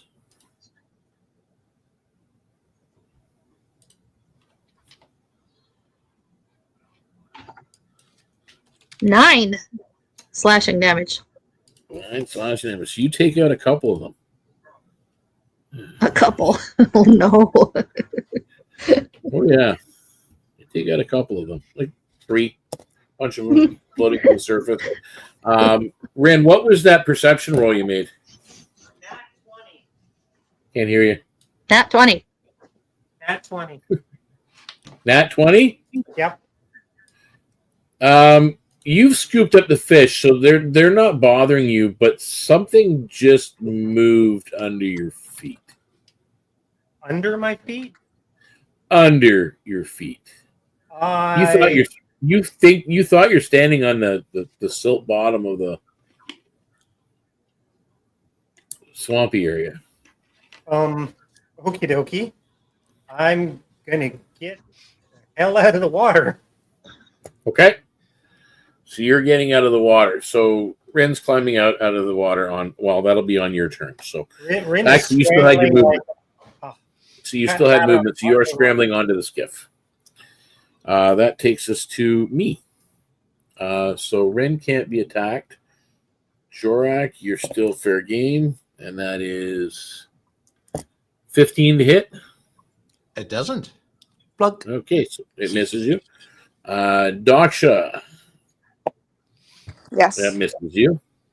Yay. And Cayenne is where'd it go? 15? She feels the thing moving and she brings up her little bracer Well, you shield. don't feel anything move. You're being attacked by these things. Oh, I was saying that's how she blocked it off. Oh, okay, these little guys. No, 15 would not. She would manage to evade them. Okay, so you managed to evade. At this point, top of the round, you guys all see it. Like, these things are still in the water with you and still attacking. But at this point, you see something else kind of curling up from underneath and to the surface at the edge. And coming towards you, you notice this. Oh no. I'll let you guys know, it is a huge creature. It's not large, it's huge. This is one of those things dear. that follow you whole, man. Yes. So, top of the round, Jorak, what are you doing? So I see this too. Yes. Is there dry land next to me? Like, can I get out of the water away from these Yeah, fish? climb onto the skiff. Then I'm doing that. Okay, so that's your movement. So you are out of the water. How far away is this enormous creature? About 30, 35 feet. How did I feel it then? It was underneath you. Part of it was. You. You were standing on it. You. So its head's there, but the body might be somewhere else. Yep. All right, he's gonna I'll be right back. And he'll pop in his shell again for defense. So you get the shell kind of rocking on the skiff. There you go. Danger noodle. Daksha, you're up. All right. You are still in the water. Yeah, I think I don't know. I think I'd almost go because we were going back and forth between the ship and the skiff. I don't really want this snake to attack the skiff. So I would rather like either go on like the shore or on the sunken ship. One of the two, whatever's closest. You're probably closer to the ship, the sunken ship, so you climb up on a piece of the wreckage. Yeah, that way it's not coming because I don't want them to accidentally sink the skiff, you know. Okay. Then we have Rin. What are you doing? Well, when you said that I went up the skiff, I was going up the ship as well. I thought we were inside the ship. Okay, so you want to be on the ship rather than on the skiff. Yeah. Okay. So Jorak's on the skiff, but he's just like a rocking shell with the rolling. Daksha and Rin are on the ship. Are you taking ranged? By the way, are either one of you taking a ranged attack at this thing? I think the only thing I have is knives. I guess I can. I'm going to. You do know anything you throw here in the mangrove swamps? It's gonna be gone. If you miss, it's probably gone. Yeah. And I only have 3 knives. I think it'd be better to Wait. probably. Yeah, I think I'm gonna hold an action instead. Yeah, same. I don't have a good. All right, Cayenne, what are you doing? How close is she to the skiff versus the wreckage of the ship? Is she closer to one or the other? High or low? Low. You are closer to the ship. Okay. So she would probably take a moment to sheath her scimitar and swim to the ship and try to clamber up on it to get some height. Clamber up onto the wreckage of the ship, the part of it that's above water. So you guys are now out of range of the quippers that are swarming the area under the water.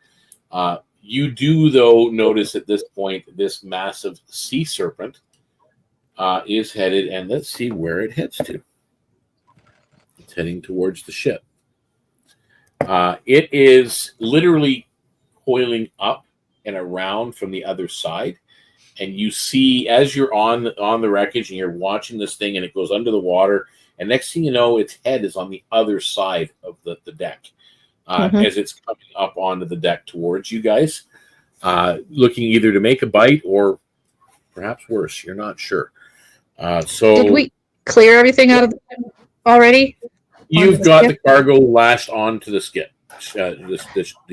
So Cayenne would yell at them to row, get out of here. They don't even hesitate. Jorak, you're on the skip with them.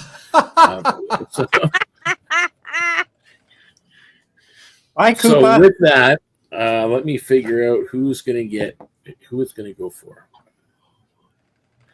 Don't forget, Daksha and I are both holding actions. Yes, you guys are going to get your action now because it's there. And Cayenne, it hits you with a nat 20. Ouch. As it comes in for the bite. You will take, oh dear God. Oh dear Lord.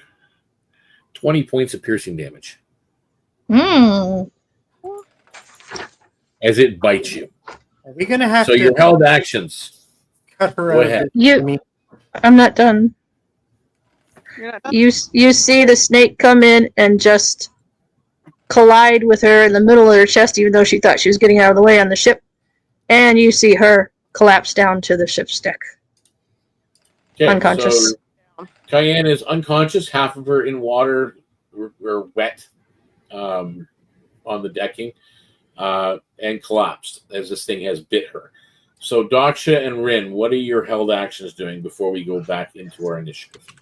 I'm going to take a flurry of fans right at this thing's face. Go ahead.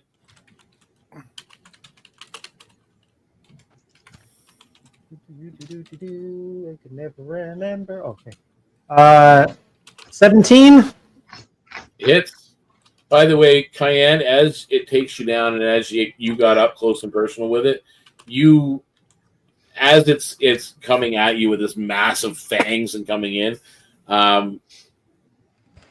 this is the mangrove serpent, one of the most deadly predators in the labyrinth. And she would know that. That's why she told them to get out of here. Roll. Yeah, once you see it, it's like, yeah, that's not good. And this thing, it has sharp teeth on it, like jaws, like a shark inside, but it is a serpent. Second one is a 21. Okay, that's a hit. And the third one is a 14. That's a hit. All right. Damages. You're going to need these, trust me. You basically got two of you fighting a huge beast.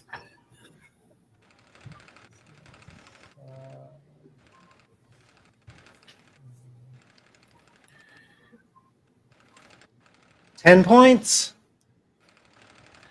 10 points. It's 20. 11 points. 31. Nice. It's still up. Doctor, what's your held action? My held action is also attacking with my Tensen. I pre-rolled. It is a 18 to hit. Hits. With 10 slashing damage. I would try to position myself between the serpent and Cayenne. Like even if I have to kind of push her away a little bit behind me. Okay. As you're doing that, you've kind of separated yourself a little bit from Ren and more towards Cayenne, where it bit her. It's now starting to do like a coil motion around you, and it will roll to hit. +6. That's going to miss you. So you managed to kind of get out of the way of this thing crushing and coming in on you. So you've managed to stay out of the way. So we are now in initiative rounds. However, Jorak, you were at the top of the initiative round. You feel movement in the skiff. You know that the skiff is moving at this point. And kind of peeking out, there seems to be a sudden squall that has come upon the skiff that's towing the cargo. And it's trying to sweep it away. And there's a chance you could lose the cargo. Make me a dexterity saving throw. Come on, Jorak! Saving throw. That's a nat 20! Oh, nice.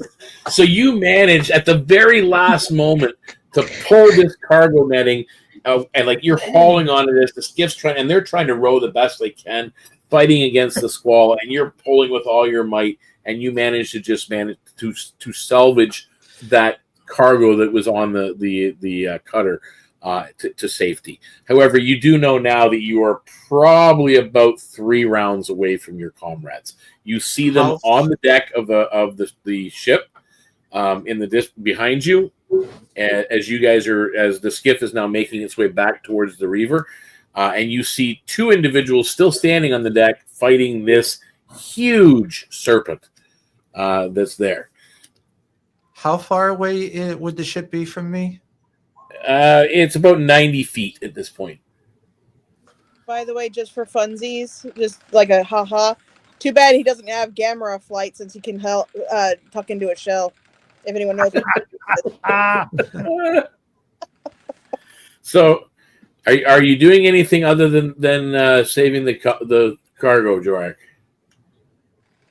Was that an action to save the cargo? It was an action. So you have movement. You can move.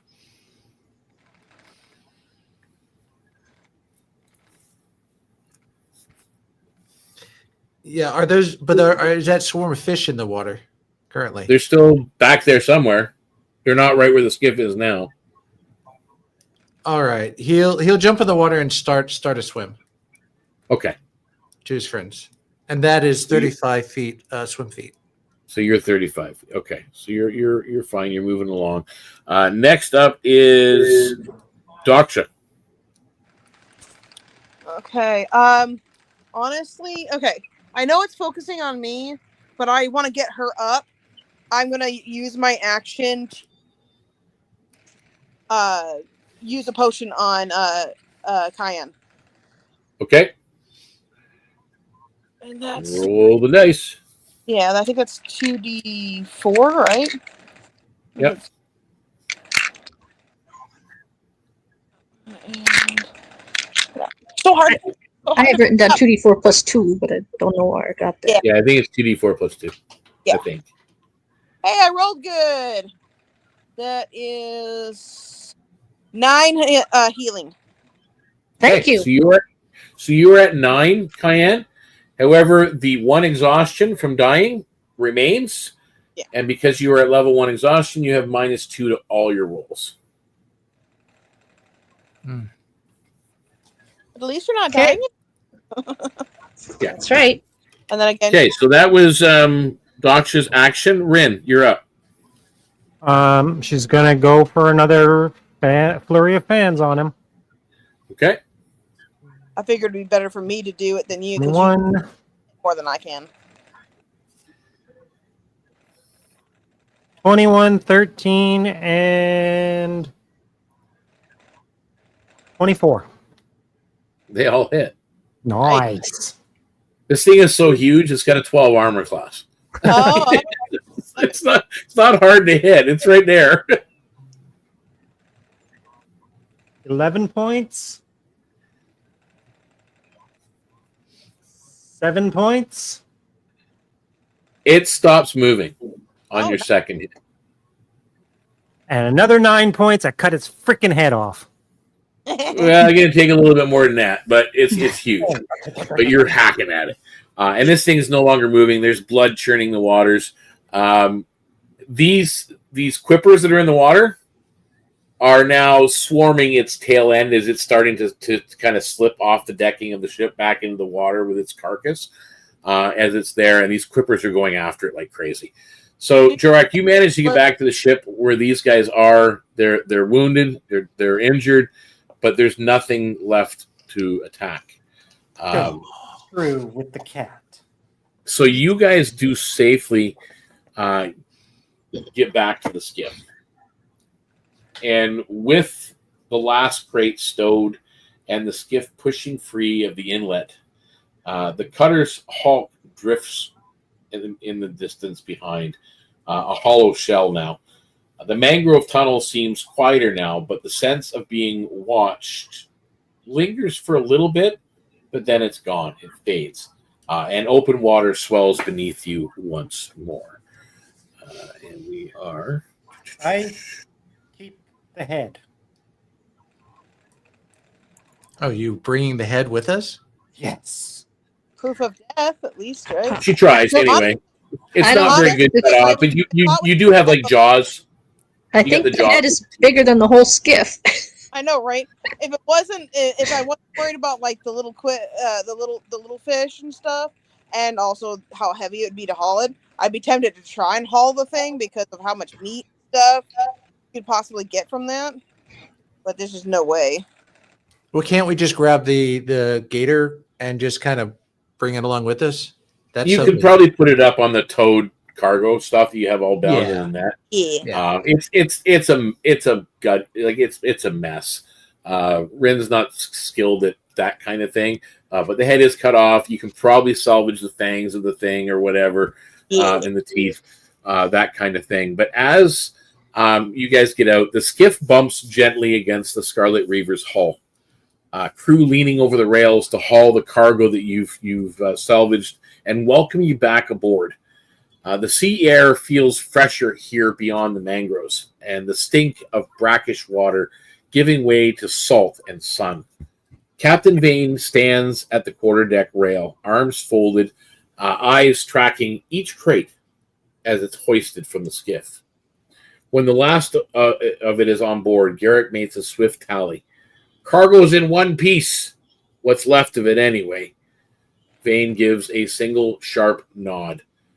Good work. Whatever had teeth in there won't trouble our roots again. These teeth? She holds up. Those. He produces a small pouch for each of you. You guys are all tossed 50 gold coins. Nice.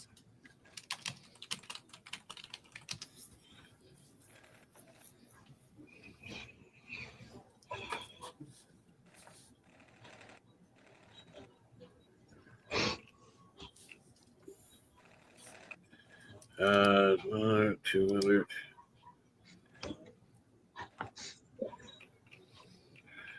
So I'm just looking at something here for 50. Still 650, 450, 50.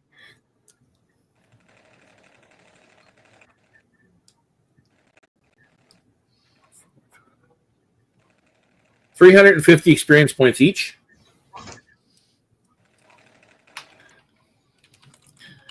And Vane waits until the deck is quiet before withdrawing a rolled parchment from his coat. The same one that some of you saw delivered by the cormorant 2 days past. He unrolls it, eyes scanning once more before he speaks. And again, he's addressing mostly the four of you. You are his away team, so to speak, in Star Trek language. Orders have changed. We're bound southwest 500 to 600 miles to the Straits of Embermire Island in the Onyx chain, which you guys remember the Onyx chain from your last endeavors. Cargo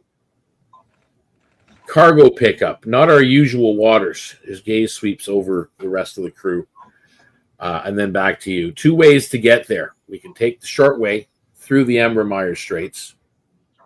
Narrow waters, hostile shores, high risk. Or we swing wide around the entire peninsula. It will add days, possibly even a week or more to our travel, but we avoid the trouble. You see Garrick's tail twitch. Short way's faster if we keep our wits. Long ways, safer. Depends on what you're willing to risk. I vote that we go the fun way. And he's looking to you guys for the decision. I wouldn't have joined this crew if I was going to play it safe. You guys notice, you see a smile on Garrick's face at that. So Rin's in agreement. What about Cayenne and Jorak?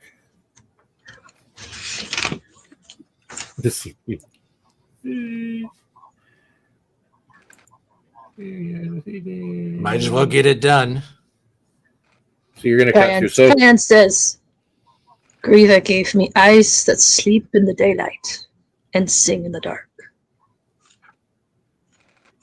you're taking the risk. So the decision has been made. The captain gives the orders. The crew springs to their duties, and the Scarlet Reaver's sails unfurl in the evening breeze. The prow turning towards the chosen course, and the last light fades. Distant lightning flickers over the horizon. A reminder that no sea route is ever truly safe. Yes. Daksha? I would take the time to also inform the captain that the mists that were in that area were not natural, they were magical, and that it seemed like there was something watching us. And I don't know if Cayenne, she would kind of like gesture to the rest of the crewmates, do any of you have anything to report, knowing like Cayenne knows more about the native area. I don't know if you mentioned that the snake was native or not, but if it is, she'd point out that it is a native creature, so there may be new ones that take over the old territory. What Cayenne knows of the labyrinth, because that's basically where you were, there is something that's watching. The labyrinth. It's sentient. So it's always watching. And Cayenne would, now that you've spoken those words, would be able to reassure you that no, that's just the labyrinth, as is the fog. it's always there. It's always prevalent, and it's always been magical. Where it comes from, no one actually knows. Maybe it comes from the labyrinth itself, or maybe there's someone in the labyrinth that's creating it. It's hard to tell, but it's always been there. So the obstacle to the route that they take for their trade has been cleared of that particular creature that was causing havoc amongst their smaller ships. Are those snakes like a more rare creature, or They're not overly common. If you have one in that particular area, there probably won't be another one for at least 25 to 50 miles. okay? Just So because it's such a large predator. it might take some time for the version of that creature to take over the old territory. And the quippers actually make sense to you now that you've taken out, like with a beast like that, there's going to be carnage and such left behind, and those things are going to frenzy feed off of them.